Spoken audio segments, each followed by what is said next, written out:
இப்போ இட்லியெல்லாம் மீதி ஆச்சுன்னா உப்புமா பண்ணுவோம். 2லேருந்து ஒரு 5 நிமிஷத்துக்கு இட்லியை தண்ணியில் போட்டு வச்சுட்டு இப்படி எடுத்து ஊற்றிட்டா சூப்பராக நல்லா பாருங்கள் எவ்வளோ அழகாக உதிரியாக வருது பாருங்கள். நம்ம தண்ணியில் போடாமல் ஊற்றோம்னா அப்படியே பிசு பிசுனே இருக்கும். இப்படி போட்டால் சூப்பராக உதிர்ந்து வந்துடும்.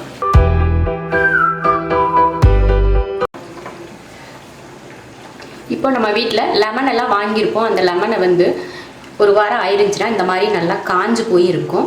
அந்த லெமனை வீணாயிடுச்சுன்னு சொல்லிட்டு நம்ம தூக்கி கீழே போட்டுருவோம். அதை வீணாக்காமல் எப்படி யூஸ் பண்ணிக்கலாம் அப்படின்றத பார்க்கலாம். இப்போ இது வந்து சுடு தண்ணியில் நம்ம கொஞ்சம் நேரத்துக்கு லெமனை போட்டு வச்சிட்டோம்னா அந்த சாறு அந்த தோலெல்லாம் கொஞ்சம் சாஃப்டாகி நமக்கு வந்து நல்ல லெமன் சாறு கிடைக்கும். அதனால் ஒரு 5 நிமிஷத்துக்கு நல்லா சுடு தண்ணியில் போட்டு வச்சிடலாம். அதுக்கப்புறமா எடுத்து புளிஞ்சு பார்க்கலாம். சூப்பராக சாறு வரும். இப்போது லெமனை தண்ணியில் போட்டு 5 நிமிஷம் ஆச்சு. அமுத்தவே முடியாமல் இருந்துச்சு. இப்போ பாருங்கள் எவ்வளோ நல்லா அமுந்தது. புதுசு மாதிரி நல்லா அமுந்தது. அந்த மேலக்க தோலோட கலர் மட்டும்தான் மாறி இருக்கு பாருங்கள். நல்லா அமுந்தது. நல்லா சாஃப்டாக ஆயிடுச்சு. இப்போ இதை கட் பண்ணி காட்டுறேன் பாருங்கள். எவ்வளோ ஈஸியாக கட் ஆயிடுச்சு பார்த்தீங்களா. ஈஸியாக சாரும் சூப்பராக வருது. புளியங்கொட்டை இருக்கிறதுனால வண்டு புழுவெல்லாம் வர்றதுக்கு வாய்ப்பு இருக்குது. சில நேரங்களில் நம்ம ஓப்பன் பண்ணாலே அதில் இருக்க அந்த புளியங்கொட்டையிலேருந்து ஒரு சில வண்டு பறக்கிற மாதிரி இருக்கும்.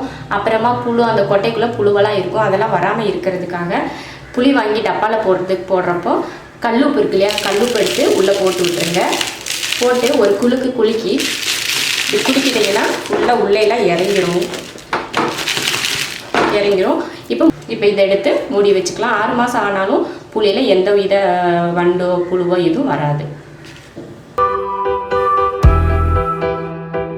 சில நேரங்களில் ஏலக்காயை பொடி பண்ணியிருப்போம்.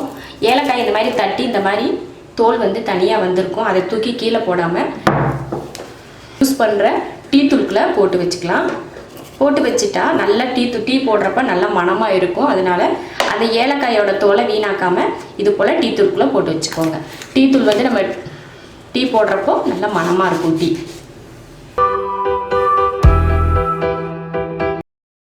சீக்கிரமாக ஒரு சில பக்குவமாக காய வச்சு எடுக்காத பயிறு பருப்புகள்லாம் வண்டு வந்துடும்.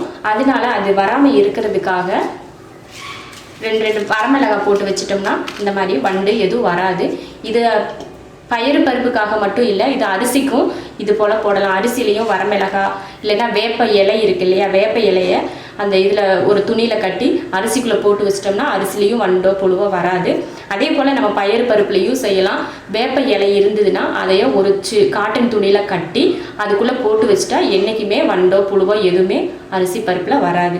எனக்கு வேப்பந்தலை இல்லை அப்படின்றதுனால நான் வரமிளகாய் போட்டிருக்கேன். வரமிளகாய் போட்டாலும் வண்டு புழு எதுவும் வராது.